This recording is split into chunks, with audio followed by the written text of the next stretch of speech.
Hello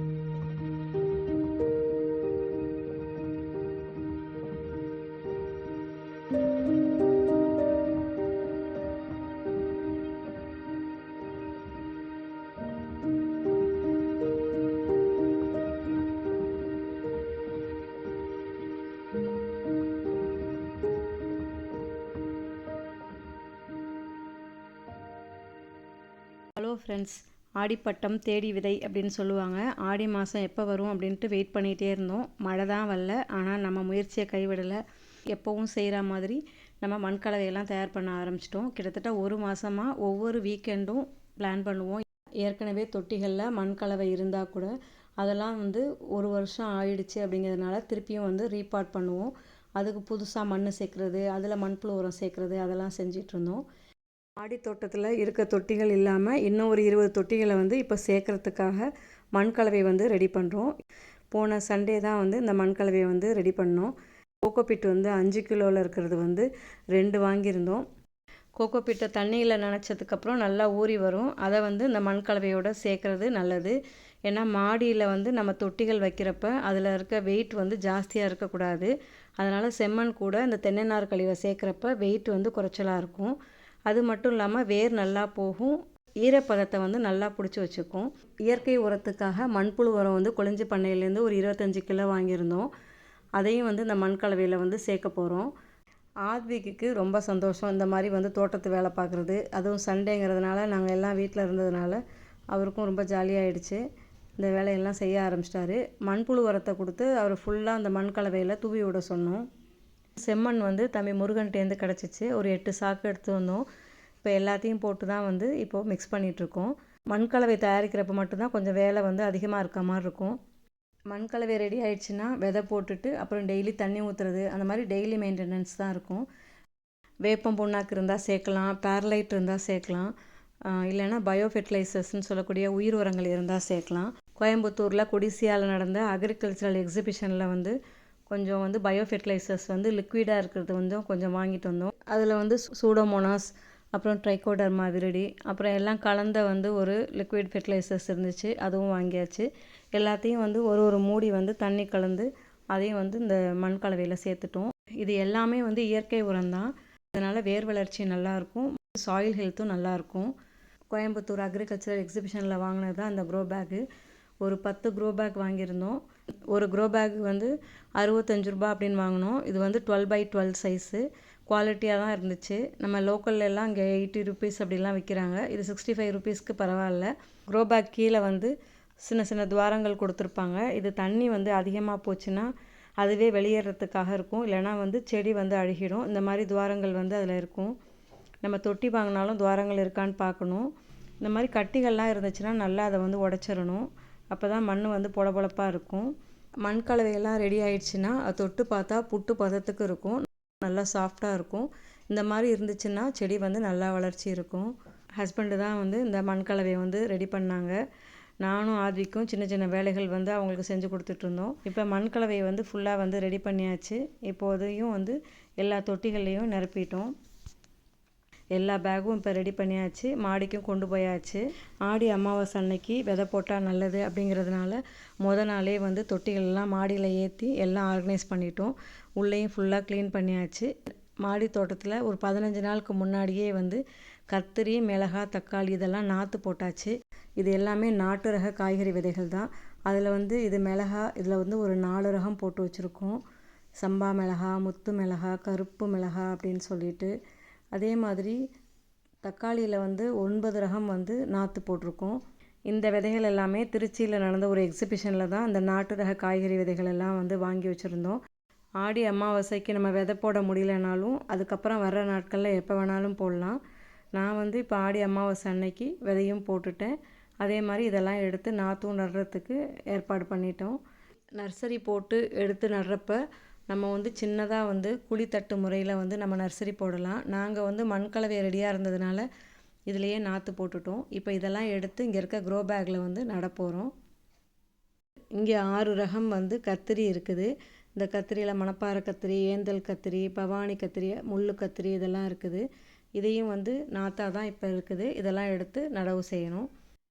அடுத்தது மிளகாய் நாற்று. இது வந்து இந்த மஞ்சள் வண்ணத்தில் வந்து நெய் மிளகாயும், சிவப்பு வண்ணத்தில் நெய் மிளகாயும் விதை வாங்கி போட்டது. நான் இது வந்து ஷார்ட்ஸ் வீடியோவில் கூட ஷேர் பண்ணியிருப்பேன். இதுவும் நல்லா வந்து இப்போ முளைச்சி வந்திருக்கு. இதையும் எடுத்து நடவு செய்யணும். ப்ரொக்கோலியும் காலிஃப்ளவரும் எக்ஸிபிஷனில் வந்து நாற்றா வாங்கிட்டு வந்தோம். சும்மா வச்சு பார்ப்போன்ட்டு தான் வச்சோம். ஒரு கன்று வந்து 2 ரூபான்னு வாங்கிட்டு வந்தோம். சூப்பராக வந்துட்டுருக்குது. 5 தொட்டிலையும் ரொம்ப நல்லா இருக்குது. நானும் என்னோடய ஹஸ்பண்டும் கொடி காய்கறி விதைகள் நடுறது, நாற்று நடுறது, எதெல்லாம் எந்தெந்த ரோலை நடணும் அப்படின்னு சொல்லிட்டு ஃபஸ்ட்டு பிளான் பண்ணிக்கிட்டோம். காய்கறி விதைகளில் நாட்டு ரக காய்கறி விதைகள்லாம் நான் ஏற்கனவே வச்சுருந்தேன். அது இல்லாமல் வந்து இப்போ கொடிசியாக போனப்போ அதில் இல்லாத காய்கறி விதைகளையும் கொஞ்சம் வாங்கிட்டு வந்திருந்தேன். ஒரு பாக்கெட் 20 ரூபா அப்படின்னு சொல்லிட்டு இந்த பாக்கெட்லாம் வாங்கியிருக்கோம். இதை வந்து ஒரு வருஷத்துக்கு மேலே வந்து விதைகளை வச்சுருந்தா முளைப்பு திறன் வந்து குறைஞ்சிரும். நான் அந்த நாட்டு ரக காய்கறி விதைகள்லாம் வந்து ஃப்ரிட்ஜில் தான் வச்சு ப்ரிசர்வ் பண்ணிகிட்ருக்கேன். அது வந்து உரக்க நிலையில் இருக்கும் அப்படின்னு சொல்லுவாங்க. இதெல்லாம் வந்து லாஸ்ட் இயரில் வந்து வாங்கின விதைகள் தான். இதை வந்து நான் இப்போ யூஸ் பண்ணிகிட்ருக்கேன். நல்லா தான் இருக்குது. இதுவும் ஒரு எக்ஸிபிஷனில் தான் வாங்கினேன். இது இந்த தடவை கொடிசியாவில் வாங்கினது. இந்த ஒயிட் கலரில் இருக்கிறது எல்லாமே. இந்த மாதிரி வந்து ஜிப்லாக் கவரில் இருக்கிறதும் கொடிசியாவில் வாங்கினது தான். இதெல்லாம் இப்போ புதுசாக வாங்கினது. நான் எப்படி பண்ணுவேன்னா, இந்த மாதிரி ஒரு ஜிப்லாக் கவருக்குள்ளே காய்கறி விதைகள் எல்லாம் பாக்கெட்டை போட்டுட்டு இதை வந்து ஒரு டப்பாவில் போட்டு ஃப்ரிட்ஜில் வந்து டோரில் வந்து வச்சிடணும். அப்படி வச்சிட்டோன்னா அப்படியே வந்து விதை நல்லாயிருக்கும், உரக்க நிலையில் இருக்கும். நம்ம திருப்பி எடுத்து பயன்படுத்திக்கலாம். முளைப்பு திறன் நீண்ட காலத்துக்கு இருக்கும். அடுத்தது கீரையும் வந்து கொஞ்சம் போடலான்ட்டு அதையும் எடுத்து வச்சுட்டேன். இது நான் ஏற்கனவே வச்சுருந்தது. மண்கலவை ரெடியாக இருக்குது, விதைகளும் நமக்கு ரெடியாக இருக்குது. இந்த சீசனுக்காக தான் வந்து வெயிட் பண்ணது. அதுலேயும் வந்து ஆடி மாதத்தில் அமாவாசைக்கு அப்புறம் நம்ம விதை ஊன்றது நல்லதுன்னு சொல்லுவாங்க. மழை வந்து ஆனால் இன்னும் சரியாக வரல. இருந்தால் கூட இனிமேல் மழை வரும். அப்போ பருவமழை பெய்கிறதும் காற்று வந்து சரியாக இருக்கிறதும் வெயில் வந்து குறைய ஆரம்பிக்கும். அதனால் இந்த மாதிரி சூழலில் தான் நம்ம விதைக்கிற விதைகள் வந்து நல்லா விளைச்சல் கொடுக்கும். விதைகள் வந்து விதைக்க ஆரம்பிச்சிட்டோம். கொத்தவரையை வந்து ஒரு 3 தொட்டியில் வந்து நட்டு வச்சோம். அதில் வந்து ஒரு தொட்டிக்கு வந்து 3 விதைகள் போட்டிருக்கோம். இது வந்து சிவப்பு வெண்டை. ஒரு தொட்டிக்கு 2 விதை அப்படிங்கிற விதத்தில் 3 தொட்டியில் வந்து விதைச்சிருக்கோம். பச்சை வெண்டையிலையும் அதுவும் வந்து ஒரு 3 தொட்டி வந்து ஊனி வச்சுருக்கோம். அடுத்தது பீன்ஸ் வந்து ஒரு 3 தொட்டி. ஒரு தொட்டிக்கு 3 விதை அப்படின்னு விதைச்சாச்சு. முளைப்பு திறன் எப்படி இருக்கும்னு தெரியலங்கிறதுனால தான் ஒரு தொட்டியில் 1க்கு மேலே வந்து விதைகள் விதைக்கிறோம். தொட்டியில் செடி வளர்க்கறதுனால ஒரு தொட்டிக்கு ஒரு செடி இருந்தால் போதும். ஆனால் ஏன் 2 இல்லை 3 விதைகள் போடுறோன்னா, ஒருவேளை வந்து முளைப்பு திறன் கம்மியாக இருந்துச்சுன்னா ஏதாவது ஒன்று முளைக்கும். அடுத்தது சிறகு அவரை. இது 2 தொட்டியில் தான் அந்த சிறகு அவரையை வந்து ஊன்றோம். அடுத்தது மூக்குத்தி அவரை. இதையும் வந்து ஒரு 2 தொட்டியில் தான் அந்த விதைகளை ஊன்றோம். அடுத்து விதைக்க போகிறது நீட்ட புடலை. இது வந்து ஒரு 4 தொட்டி பிளான் பண்ணியிருக்கோம். ஒரு தொட்டிக்கு வந்து 2 விதை அப்படிங்கிற கணக்கில் வந்து நம்ம அதை விதைக்கிறோம். இது எல்லாமே வந்து கொடி வகைங்கிறதுனால இந்த ரோ ஃபுல்லாகவே கொடிக்காக வந்து பிளான் பண்ணி மேலே வந்து நிறைய கம்பிகள்லாம் அமைச்சிருக்கோம்.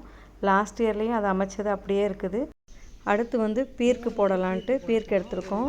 இது வந்து ஒரு தொட்டியில் வந்து 2 விதை அப்படிங்கிற கணக்கில் 2 தொட்டியில் இந்த பீர்க்கு விதையை வந்து ஊன்றோம். அடுத்து விதைக்கிறது பாகல் விதை.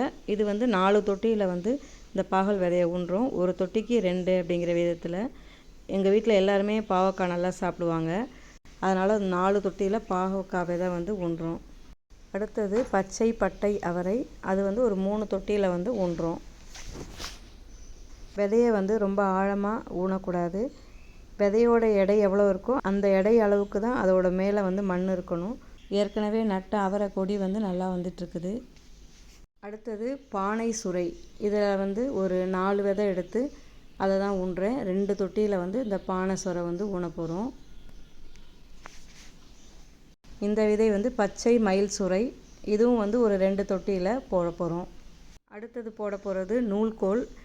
இதுதான் வந்து ஃபஸ்ட் டைம் வந்து நூல்கோலை வந்து நான் மாடி தோட்டத்தில் போடுறேன். எப்படி வருதுன்னு தெரியல, பார்க்கலாம். அது வந்து ஒரு 2 தொட்டிக்கு மட்டும் ட்ரை பண்ணுறோம். அடுத்து போடுறது வந்து பீட்ரூட்டு. அது வந்து ஒரு 2 தொட்டியில் வந்து போடுறோம். பீட்ரூட் வந்து ஒரு 70 நாள் 80 நாள்லேயே நம்ம ஹார்வெஸ்ட் பண்ணிட முடியும். நாற்று மாதிரி போட்டிருக்கோம். எடுத்து வேறு தொட்டியில் அப்புறமா வந்து நடவு செய்யணும். இது கேரட்டு. சீரகம் மாதிரி இருக்கும் பார்க்குறதுக்கு இந்த விதை. இதை வந்து ஒரு 2 தொட்டியில் மட்டும் போடுறோம். கேரட்டெல்லாம் ஹார்வெஸ்ட் பண்ணுறதுக்கு 3 மாதம் ஆகும். ஆத்விக் வந்து ஸ்கூலுக்கு போயிட்டாரு. அவங்க தம்பி ஆதித்யா தான் ஹெல்ப் பண்ணிகிட்ருக்காரு. இது எல்லாமே வந்து முள்ளங்கி வந்து போடுறோம். ஒவ்வொரு தொட்டிலையும் நிறைய விதைகள் போட்டிருக்கோம். முள்ளங்கி வளர்க்குறது ரொம்ப ஈஸி. ஒரே தொட்டியில் நிறைய போட்டால் கூட அந்த முள்ளங்கி வந்து ஹார்வெஸ்ட்டுக்கு வர வர நம்ம ஒன்று ஒன்றா எடுத்துகிட்டு இருக்கலாம். 40-45 நாள்லேயே வந்து ஹார்வெஸ்ட் பண்ணிடலாம். கீரை விதை தான் போட போகிறோம். அதில் வந்து அரைக்கீரையும் முளைக்கீரையும் தான் போடுறதுக்கு 2 வந்து தொட்டியை வந்து சமப்படுத்திகிட்ருக்கோம். இந்த தொட்டிகளில் பாத்தி மாதிரி அமைச்சிக்கிட்டு அந்த பாத்திகள்லேயே வந்து விதையை வந்து தூவி விட்றோம். இதில் மணல் இருந்தால் மணலை கலந்துக்கிட்டு நம்ம அந்த விதைகளை வந்து அதில் கலந்து போடுறப்ப எல்லா இடமும் பரவலாக வந்து தூவ முடியும். ஆனால் இன்றைக்கி மணல் இல்லை, அதனால் அந்த மாதிரி செய்ய முடியல. என்ன மாதிரியே ஆதித்யா செய்யணும்னு சொல்லிட்டு விதையெல்லாம் வாங்கி தூவிட்டுருக்காரு. விதைகள்லாம் நம்ம போட்டு முடித்ததுக்கப்புறம் இது மேலே வந்து கொஞ்சம் செம்மண் வந்து கலந்து அதையும் எடுத்து தூவி விடணும். கீரை விதைகள் போட்ட தொட்டியில் தண்ணி ஊற்றுறப்ப கவனமாக பார்த்து தண்ணி ஊற்றணும். இல்லைனா வந்து ஒரே பக்கமாக வந்து எல்லா விதைகளும் போயிடும். புதுசாக மாடி தோட்டம் ஆரம்பிக்கிறவங்க கீரையை ஃபஸ்ட்டு ட்ரை பண்ணலாம். ஏன்னா உங்களுக்கு 20-25 நாள்லேயே வந்து ஹார்வெஸ்ட் பண்ண முடியும். ஃப்ரெஷ்ஷாக ஆர்கானிக்காக வந்து நமக்கு கீரை கிடைக்கும். நாங்கள் ஒவ்வொரு 2 மாதத்துக்கு ஒரு தடவை வந்து கீரை விதைகள் போட்டு ஹார்வெஸ்ட் பண்ணிகிட்ருக்கோம். அடுத்தது தக்காளி வந்து நாற்று நடவு தான் பார்க்க போகிறோம். அதில் வந்து நாங்கள் வந்து ஒரு 9 ரகம் வந்து இங்கே தக்காளி நாற்று வச்சுருக்குறோம். இது எல்லாமே நாட்டு ரகம் தான். இது வந்து இப்போ 15 நாள் தான் ஆச்சு. கொஞ்சம் சின்னதாக தான் செடி இருக்குது. இருந்தால் கூட நாங்கள் வந்து இன்றைக்கி வந்து அந்த நடவு செய்கிறத ஆரம்பிச்சிட்டோம். இதில் வந்து பார்த்திங்கன்னா மடிப்பு தக்காளி, மாக்கூடம் தக்காளி, பெரிய செரி தக்காளி, கருப்பு செரி தக்காளி, டோகோ தக்காளி, சிவப்பு ஆப்பிள் தக்காளி, மஞ்சள் க்ரீம் தக்காளி, கிரேப் தக்காளி, இந்த மாதிரி வந்து ஒரு 9 ரகங்கள் வந்து இப்போ போட்டிருக்கோம். ஒரு 20-25 தொட்டிகளில் வந்து இதெல்லாம் வந்து நடவு செய்யலான்னு வச்சுருக்குறோம். சில சமயம் வந்து சில செடிகள் செத்து போச்சுன்னா அதை ரீப்ளேஸ் பண்ணுறதுக்காக கைவசம் கொஞ்சம் கூடுதலாக நம்மள்கிட்ட வந்து இந்த நாற்றும் இருக்குது. முதல்ல நான் மாடி தோட்டம் போட்டப்போ தக்காளி, கத்திரி இதெல்லாம் வந்து நான் சந்தையில் நாற்றாக தான் வாங்கிட்டு வந்தேன். நல்லா உயரமாக இருந்துச்சு கன்று, பார்க்கவே ரொம்ப அருமையாக இருந்துச்சு. ஆனால் வீட்டுக்கு கொண்டு வந்து வச்சு ஒரு 2-3 நாள்லேயே எல்லாம் சோர்ந்து போச்சு. அதுக்கு காரணம் என்னென்னா நிறைய அவங்க கெமிக்கல் ஃபெர்டிலைசர்ஸ் போட்டு செஞ்சுருக்காங்க. முக்கியமாக யூரியாலாம் போட்டு செஞ்சுருப்பாங்க போல். நாம் வந்து இயற்கையில் தான் செஞ்சிட்ருக்கோம். அதனால் அதுக்கப்புறம் நான் முடிவு பண்ணேன், இனிமேல் வந்து நாமளே நாற்று போட்டு அதை தான் நடணும், சந்தையில் வாங்கக்கூடாது அப்படின்னு யோசித்து அப்பையிலேருந்து இப்போ வரைக்கும் நம்ம நாற்று வீட்டிலையே போடுறோம். அப்படி போட்டு தான் வந்து எப்போவும் வந்து டிரான்ஸ்பிளான்டேஷன் பண்ணுவோம். ஒரு தொட்டிக்கு ஒரே ஒரு செடி போதுமானது. அது வந்து நல்லா அப்போ தான் காய்க்கும். நான் வந்து சின்ன செடியாக இருக்கிறதுனால 2 வைக்கிறேன். சப்போஸ் இது 2மே நல்லா வந்துருச்சுன்னா அதில் 1 எடுத்துடணும். இந்த ஒரு செடியை வந்து நல்லா வந்து நம்ம வளர்த்தா போதும். அடுத்தது கத்திரி வந்து நாற்று நடுறதை பார்க்கலாம். போன வருஷம் வந்து கத்திரி வந்து அப்படி ஒரு விளைச்சல் இருந்துச்சு. பச்சை கலரில் காய்க்கிற கத்திரிக்காய் வந்து போன தடவை நிறைய இருந்துச்சு. அது இல்லாமல் ஏந்தல் கத்திரியும் மணப்பாறை கத்திரியும் ஒரு செடி இருந்துச்சு. கத்திரியில் பொதுவாக வந்து விளைச்சல் கொடுக்கறதுக்கு எப்படியும் வந்து 3 மாதம் ஆகும். அதுக்கப்புறம் நமக்கு தொடர்ந்து வந்து விளைச்சல் கொடுத்துட்ருக்கோம். சின்ன பிரச்சனைகள் வரும். முக்கியமாக வந்து பூச்சி தொல்லை கொஞ்சம் இருக்கும். அதை வந்து சரி பண்ணிட்டோன்னா அதுக்கப்புறம் பிரச்சனை கிடையாது, நல்ல ஒரு விளைச்சல் எடுக்கலாம். பூச்சி நோயெலாம் வந்தால் அதை கண்ட்ரோல் பண்ணுறதுக்கு நம்ம இப்போயே வந்து அதுக்கான இடுபொருட்கள்லாம் ரெடி பண்ணணும். வர்ற வீடியோவில் அது என்னென்னலாம் நாங்கள் ரெடி பண்ணுறோம் அப்படிங்கிறத நான் ஷேர் பண்ணுறேன். மாடித்தோட்டம் சம்மந்தமாக நிறைய வீடியோக்கள் வந்து நான் போட்டிருக்கேன். அதில் வந்து எப்படி வந்து என்னுடைய மாடித்தோட்டத்தை மெயின்டைன் பண்ணுறேன் அப்படிங்கிறத அப்பப்போ வந்து டிப்ஸ் கொடுத்துருப்பேன். உங்களுக்கு நேரம் இருந்துச்சுன்னா அதை செக் பண்ணி பாருங்கள். நான் மாடித்தோட்டம் ஆரம்பித்ததுலேருந்து இன்ன வரைக்கும் அது இயற்கை முறையில் தான் செஞ்சிட்ருக்கேன். சில இடுபொருட்களை நாங்களே வீட்டில் செஞ்சிட்ருக்கோம். காய்கறி கழிவெல்லாம் வந்து கம்போஸ்ட் ஆக்கி தான் பயன்படுத்துகிறோம், வெளியில் போடுறதே கிடையாது. தினமும் காலையில் அந்த செடிகளுக்கு வந்து தண்ணி ஊற்றணும். அதுதான் முக்கியமான வேலை. செடிகளுக்கு தண்ணி ஊற்றுறப்பயே களைகள் இருந்தால் கையோடு எடுத்துருவோம். வீட்டு தோட்டத்தில் கீழேயும் நிறைய செடிகள் இருக்குது, மாடி தோட்டத்துலேயும் நிறைய செடிகள் இருக்குது. நானும் ஹஸ்பண்டும் அதை பிரிச்சுக்கிட்டு டெய்லி தண்ணி ஊற்றுறது வழக்கம். சண்டே அன்னைக்குன்னு சில வேலைகளை வந்து முன்னாடியே திட்டமிட்டுருவோம். அதாவது மண் கலவை கலக்கிறதா இருக்கட்டும், இல்லைனா செடிகளை ரீபாட் பண்ணுறது, இல்லைனா புதிய செடிகள் வாங்குறது, மாடியில் குப்பைகள்லாம் இருந்தால் அதெல்லாம் க்ளீன் பண்ணுறது, அப்புறம் இடுபொருட்கள் தயாரித்து வைக்கிறது, இந்த வேலைகளெல்லாம் வந்து சண்டே அன்னைக்கு முடித்து வச்சுருவோம். அப்புறம் டெய்லி வந்து தண்ணி ஊற்றுறதும் ஹார்வெஸ்ட் பண்ணுறது தான் வேலை. ஒரு அரை மணி நேரம் நம்ம வந்து அதுக்காக செலவு பண்ணோன்னா ஃப்ரெஷ்ஷாக ஆர்கானிக் வந்து வெஜிடபிள்ஸ் நமக்கு கிடைக்கும். மாடி தோட்டம் புதுசாக ஆரம்பிக்கணும்னு நினைக்கிறவங்களுக்கு இந்த வீடியோ வந்து பிரயோஜனமாக இருக்கும்னு நினைக்கிறேன். உங்களுக்கு இந்த வீடியோ பிடிச்சிருச்சுன்னா மறக்காமல் லைக் பண்ணி ஷேர் பண்ணுங்கள், சப்ஸ்கிரைப் பண்ணுங்கள். நான் நிறைய மாடி தோட்டம் சம்மந்தமாக வீடியோ போட்டிருக்கேன். உங்களுக்கு டைம் இருந்தால் அதை செக் பண்ணி பாருங்கள். தேங்க்யூ.